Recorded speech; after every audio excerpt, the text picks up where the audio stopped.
What's up, y'all? You're listening to the Extra Point College Football Podcast. I'm your host, Jacob Carnes, joined as always by my co-host, Daniel Hammock. Daniel, it's been quite a week of news for college football, but we're going to make some Pac-12 picks while we wait for the dust to settle with the Oklahoma and Texas situation. Let's talk some Pac-12.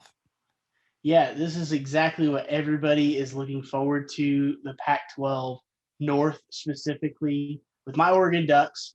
But yeah, definitely excited to chop it up, and we'll pick the Pac-12 as it is. Who knows? Things might change, like you said, with this dust settling. We might have some more news. Who knows? Let's go ahead and jump right in with the Pac-12 North. And as we've done with every other conference, let's begin with the predicted in order of finish. So the predicted top team in the Pac-12 North. And we're going with a team that only got 2 votes by the media this week on Pac-12 Media Days to win the Pac-12 North. That's the Washington Huskies. So Washington, coming off of a season last year during COVID in which they went 3-1, they won the Pac-12 North, did not play in the Pac-12 championship, but number 15 returning production in the country. So a lot of guys returning. Danny, what are we thinking about the Washington Huskies? Yeah, so it's crazy. Jimmy Lake going into his first year last year, and I think a lot of people were kind of on the wait and see with him. And what does he do in his, as we were calling it, year zero for most of these coaches? I guess since he'd been on staff, it was more of a year one for him. But he goes out and wins the Pac-12 North, just like you said. This team, I mean, they're one of these that just kind of gets the job done. It's not pretty. They don't have, these 5-star recruits. They didn't out-recruit Oregon. Oregon's definitely the more flashy of the programs. But, Washington just seems to be this kind of tried and true team. We're definitely kind of betting on their coaching ability. And, offensively, they returned 7 starters, really 8 starters when you include the running backs. So, and then defensively, they have 7 starters returning as well. But really, that defensive line is going to be a problem. A lot of these guys, you're going to see their names called in the NFL draft. They're going to be playing on Sundays. Washington kind of has like a nice little pipeline going to the NFL from that D line. But quarterback obviously is back. Dylan Morris. It's a sophomore this year. Had a pretty good year last year in that limited time. Almost 900 yards passing. He only played 4 games, so definitely a good season for him. And they return all their offensive linemen. That's always big. For teams that don't recruit well out of high school, the transfer portal has gotten to be so much more important, and they've used it well by bringing in some other big-time Power 5 players, or at least from big-time Power 5 schools. So Giles Jackson, a wide receiver coming from Michigan, that's big. He was a former 4-star. Jalen Polk, we're expecting him to start this season. He is from Texas Tech, from that air raid system, so definitely coming in with some juice. Brennan Radley Hiles, Oklahoma transfer. He's a cornerback. Then you got another defensive end, Jeremiah Martin, coming in from Texas A&M, and then last but not least, Patty O'Brien, quarterback coming in, probably going to be the backup, but from Colorado State. He was a former 4-star, so you've got some talent in that room. You've got some guys that are going to push Dylan Morris, so it's not just going to be handed to him. I think that's the biggest key takeaway I take here. And just offensively, I feel like continuity and year over year, bringing in a couple of these transfer wide receivers, guys who've done it at this level before, I think that's really going to take them to the next level and make them a very formidable team over the course of a longer season. Last year, obviously, it was only 4 games, so we got to see 4-game sample size. We'll see how it translates to this year. Really high on that defensive line, though. I really think that's going to win them some games. They're going to play, solid offense. Defense is going to be good under Jimmy Lake, but that defensive line is going to wreak some havoc. Year 2, Jimmy Lake. Like you said, defense should be sick. And Jimmy Lake's scheme is awesome on defense. Defensive line should be great. That defense should be good enough to win them 8 games. So defense is good enough to win 8 games. Can they get a couple more wins. We think so. Number 15 in returning production. They return every scholarship offensive lineman. And so with, a projected starter of Dylan Morris, redshirt freshman quarterback, a great thing to help you on quarterback, how about a great offensive line? They should have the best offensive line in the Pac-12, and that includes offensive tackle Jackson Kirkland. Trent McDuffie will be one of the best corners in the country this year on defense. Schedule-wise, they don't get USC or Utah out of the South, and they play Oregon, Arizona State, and their rival Washington State all at home. And so we've got Washington going 10-2, 8-1 in the Pac-12. We've already talked about that Michigan game, and that would put them atop the Pac-12 South.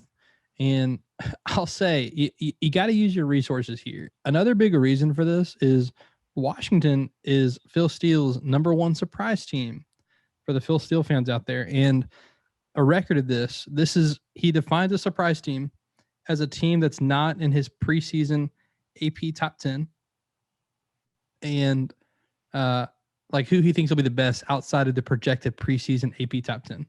So he projects the AP top 10 in February, in which in the last decade he's gotten 106 out of 110 teams correctly over the last 11 years, excuse me. And number one this year is Washington. Last year, his number one was Texas A&M, who was a game away from the playoff. In 2018, it was Notre Dame, who made the playoff. Actually, I skipped 2020. In 2020, it was, oh my goodness, I lost my spot here. 2020, Texas A&M. 2019 was Utah. And Utah controlled their own destiny going into that Pac-12 championship, where they only had one loss before losing to Oregon. 2018 was Notre Dame. They made the playoff that year. So a team that's his number one surprise team, usually I circle and say I need to raise my expectation a little bit. Right. So it's like 24/7 with the rankings. If a kid's getting a Bama offer, you might as well go reevaluate. So, right. Just double check. Yeah, we were already pretty high on Washington, and I was like, ooh, we need to really take a good look at Washington because maybe Oregon's not the runaway favorite in the Pac-12 North, which we'll talk about them in just a second and why I'm skeptical. But Washington 10-2, the schedule lines up really well. I like Washington to be really good this year, and I wouldn't be surprised if they beat Michigan in week 2, even on the road. So I'm excited for that game, excited to watch year 2 of Jimmy Lake, excited to watch the Huskies this season. And they get Oregon at home, like you mentioned. That's going to be the biggest key. And I'd be remiss if I didn't at least mention Zion Tupuola Fatul on the defensive line. I was talking about the defensive line. He had 7 sacks last year. I didn't realize how many he had.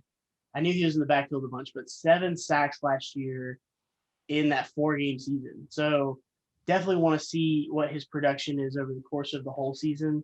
Obviously, they're probably going to be keying on him a little bit more now. But with that, I definitely want to, point you guys in the right direction with us on social media. You need to follow us at the Extra Point Pod on both Instagram and Facebook.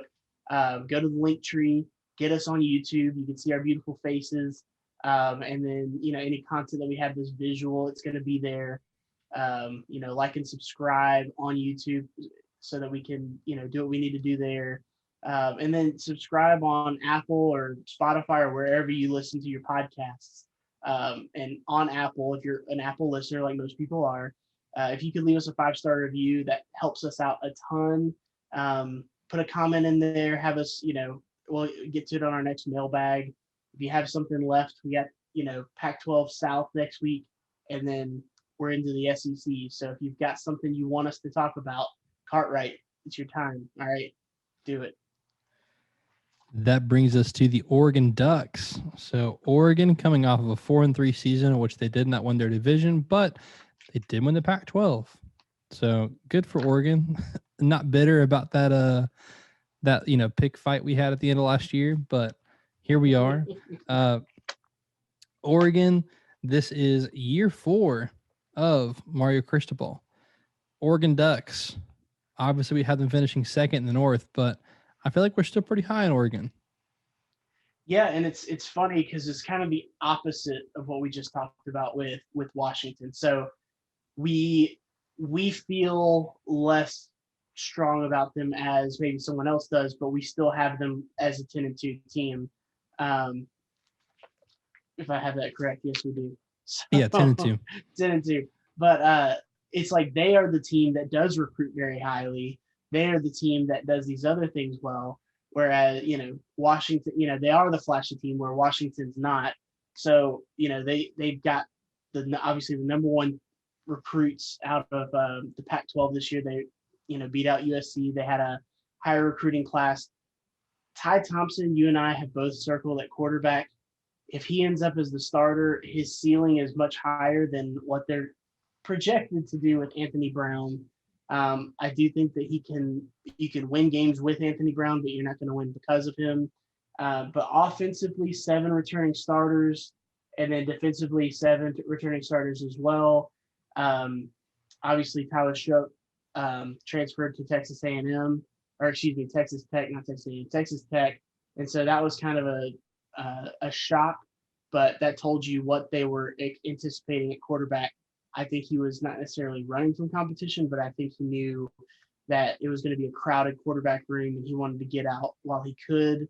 Defensively, Kayvon Thibodeau, he was the number one player ranked by ESPN when he came out, and he's been every bit of it since he's been at Oregon. I think he's going to have a huge, huge year on the defensive line, and he's going to be a top 10 pick in the NFL draft, probably top 5, as long as he just keeps on the path he's going.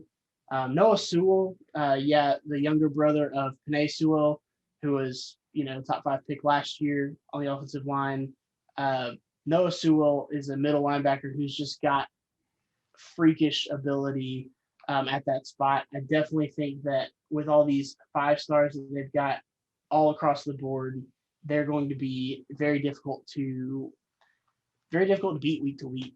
So they're only going to lose to teams that are better than them, and obviously that's what we have with Ohio State. We expect Ohio State to be better, and then when you go to Washington, they're having to travel there. So other than that, I think they're going to have their way in the Pac-12. Oregon's loaded with talent. You mentioned it. They've recruited incredibly well, better than any Pac-12 team. They're number 9 in returning production in the country. This is the most weapons Oregon will have on offense probably since 2014 when they went to the playoff. So, loaded with weapons. The defense might have 3 first-round picks in the front 7. You mentioned Kayvon Thibodeau. Here's my hesitation with Oregon. You mentioned it. Who's playing quarterback? If it's Anthony Brown, I think 10-2 is the ceiling. And so when I say we're high on Oregon, Anthony Brown's the projected starter. So I'm putting them at their ceiling with Anthony Brown. Right. And if he's the projected starter, then 10-2 is their ceiling. I think Ty Thompson raises that ceiling. I think they can go 11-1 with Ty Thompson. That may not sound like a lot raising the ceiling, but they do play at Ohio State in week 2. So I just don't see either a true freshman, Ty Thompson, going into Columbus and winning, or I definitely don't see Anthony Brown going into Columbus and winning in week 2. So they play their 5 toughest games away from home. So schedule is another thing with Oregon, where literally they go at Ohio State, at Stanford, at UCLA, at Washington, at Utah. Those are your 5 toughest games on your schedule. They're all on the road, like true road games. So with that, 10-2 is a great season for Oregon given those circumstances. I do think 11-1 is possible if you play Ty Thompson at quarterback. And if you're 11-1 with your only loss being Ohio State, you go into the Pac-12 championship and maybe you beat a Utah or a USC that has 1 or 2 losses. You're setting yourself up to be in the playoff. Trust me, the committee is dying to put a Pac-12 team in if they're there. Right. There's no bias against it. It's just Pac-12 has not put their best foot forward. Someone's got to be there. Yeah.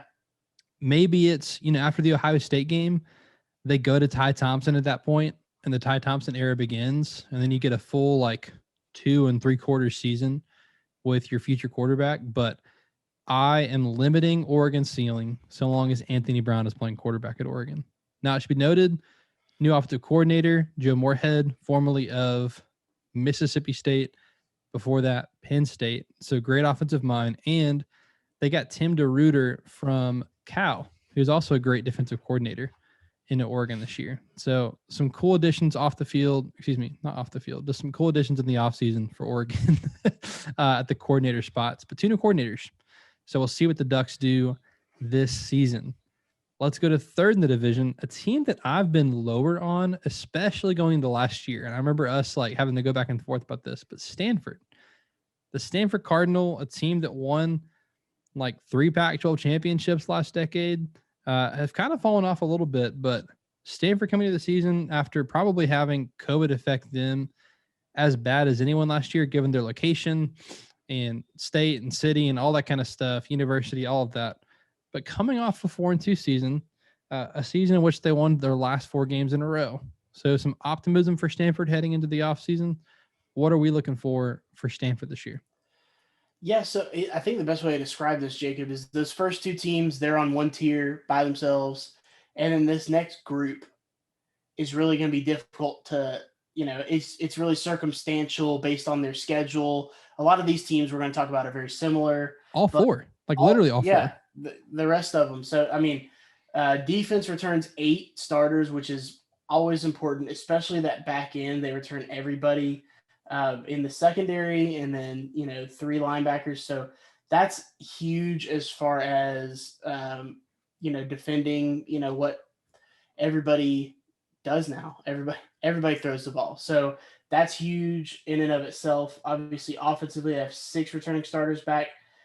They did lose Davis Mills to the NFL. So they've got, Jack West is probably their projected starter right now. He's a senior. We'll see how things go early in the season. If they want to turn younger, they could go Tanner McKee. He's a sophomore. So that's, it's going to be tough to determine what they are early in the season. I think we're going to have to see the season kind of play out.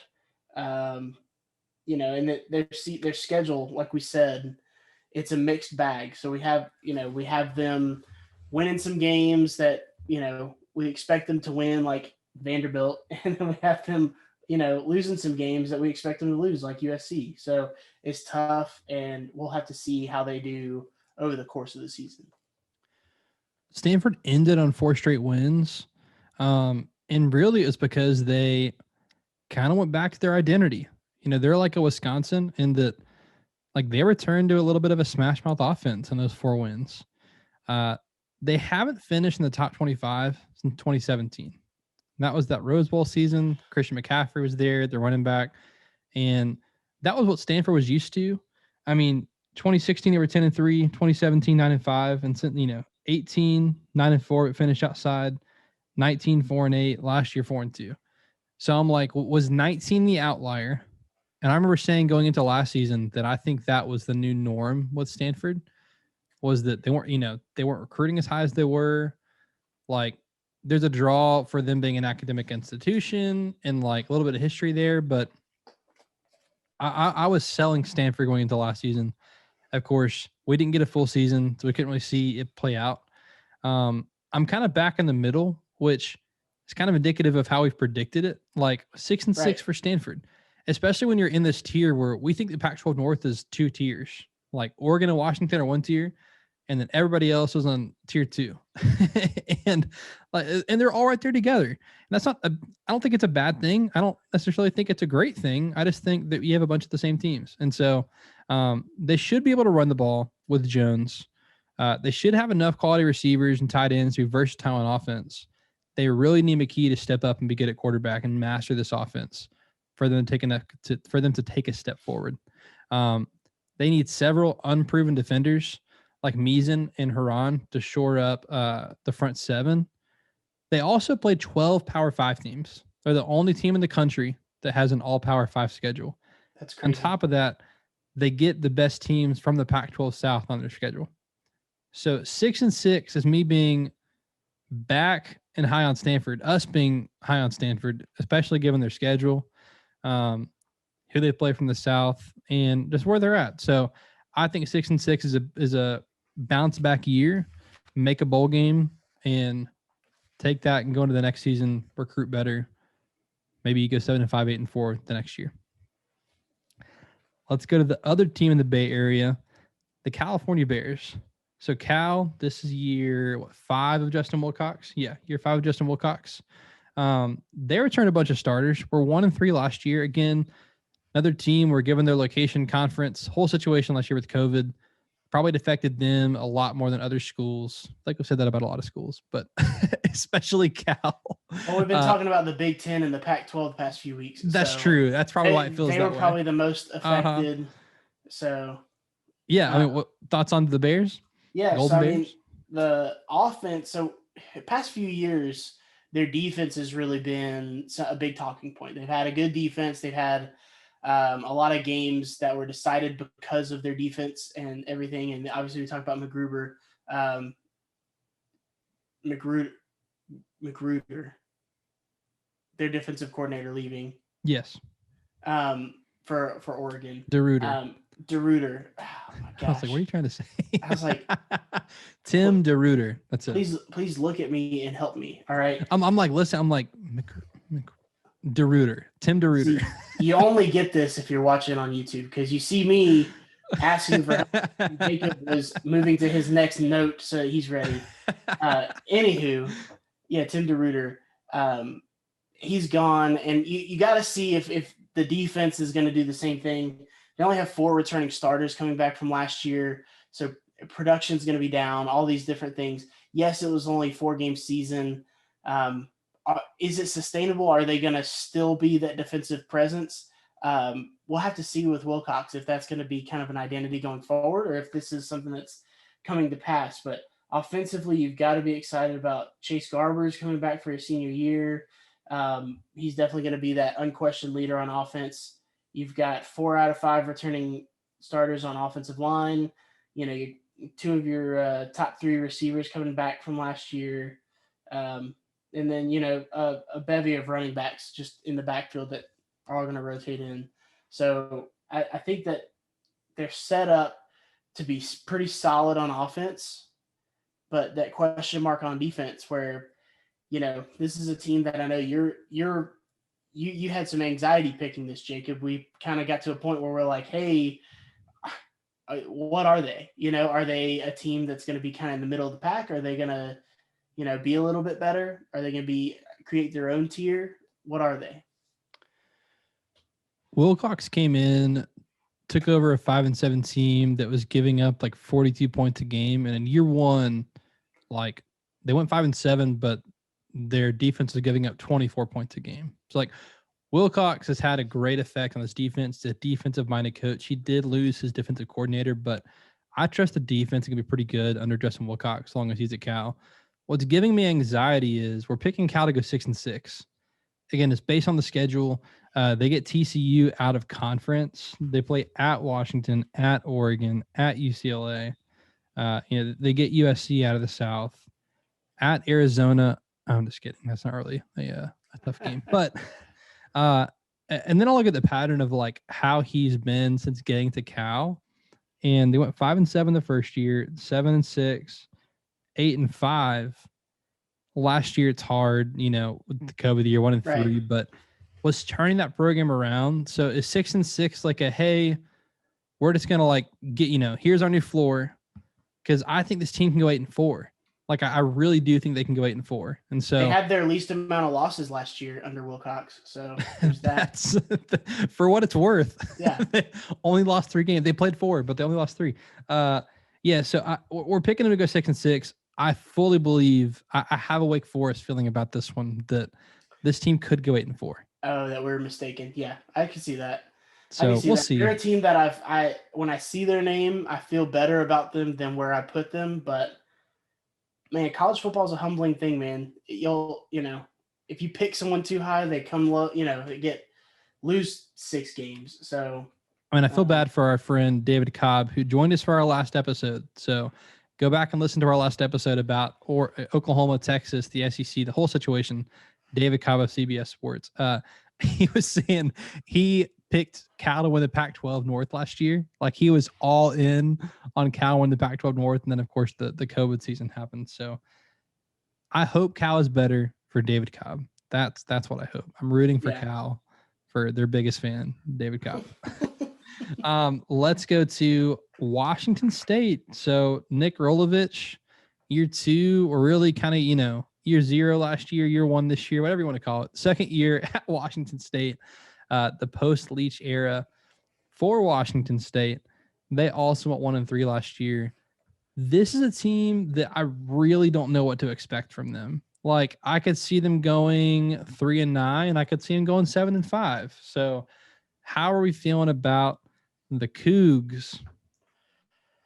Yeah, so they're coming off, like you said, a 1-3 season. So it's kind of the cool thing to do is to go 1-3 in the COVID year. But uh, they return a ton of production. They return a ton of starters. So 8 returning on offense, 7 on defense.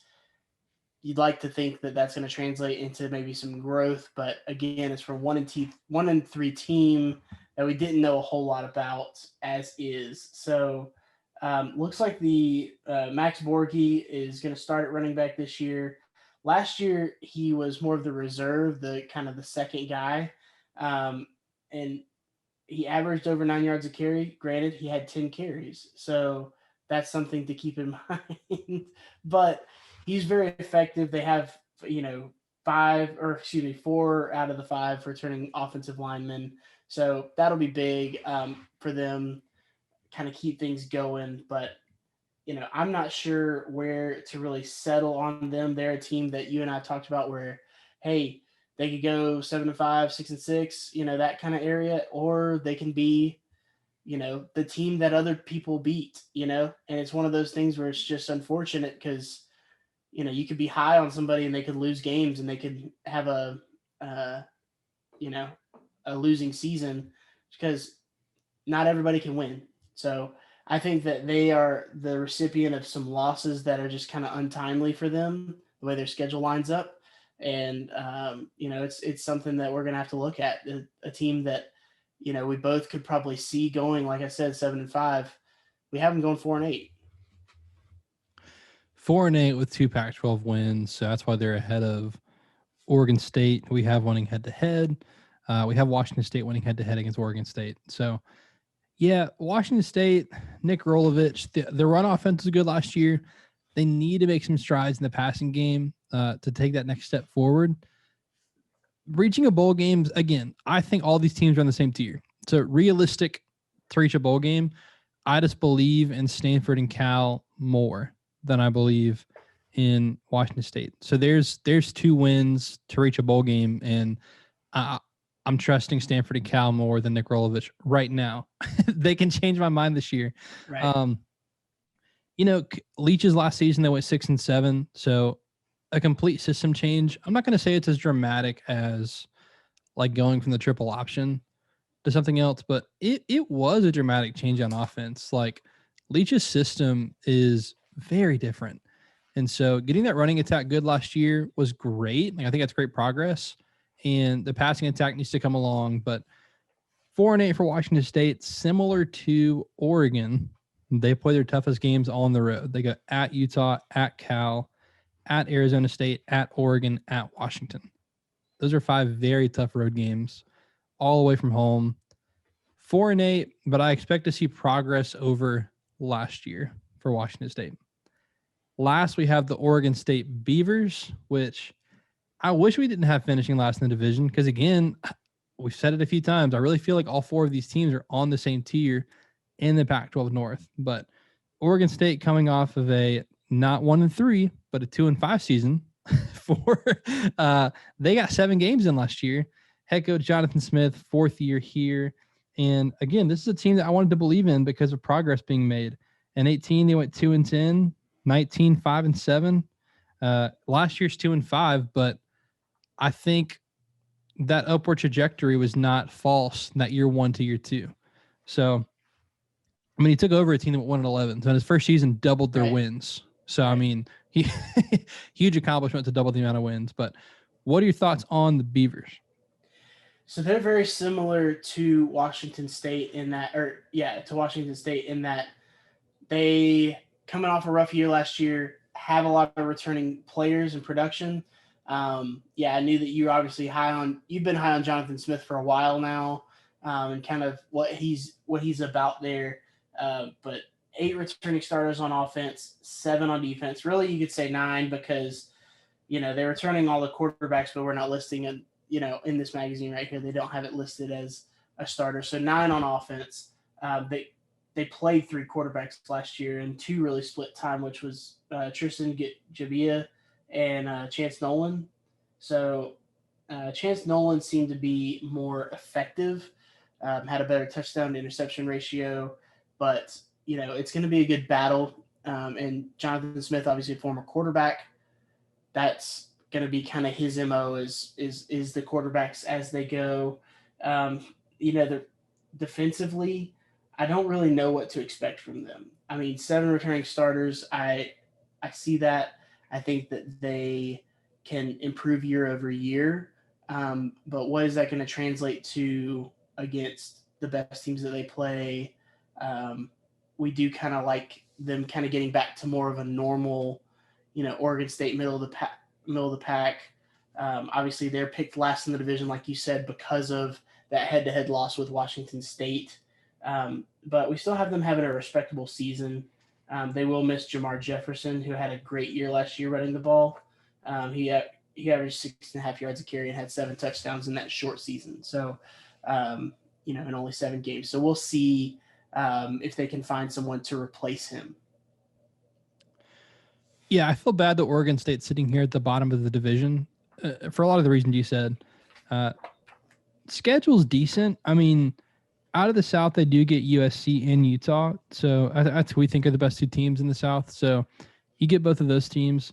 We got them going 5-7. So a game overall above Washington State, but same conference record. So, and we have Washington State winning that head-to-head game. But 5-7 should be, again, a year to get back on track and then to build on it next year. Maybe next year's that 7-5. Like, before going 9-3, we'll see. It's the Pac-12. Doors wide open, all the time in the Pac-12. So this is not a team that needs to hit a million different variables in order to have success. They have a great foundation of skill players. They're good on the offensive line. They have some impact pieces on the front 7 for defense. So I like Oregon State. I like Jonathan Smith. I'd love to see them make a bowl game this year. We'll see. It's not impossible. Again, I wouldn't be surprised if the bottom 4 teams of this division finish in any order. Would not surprise me at all. Would not shock me. This is just the order we have it in. So 5-7 for Oregon State, the Beavers, and that wraps up the Pac-12 North. Next week we'll get the South. Then we got the SEC, and then we're diving right into national predictions. So New Year's 6 games, college football playoff, national championship game, national champion, Heisman Trophy. It's almost here, y'all. We're preseason top 25, all of it.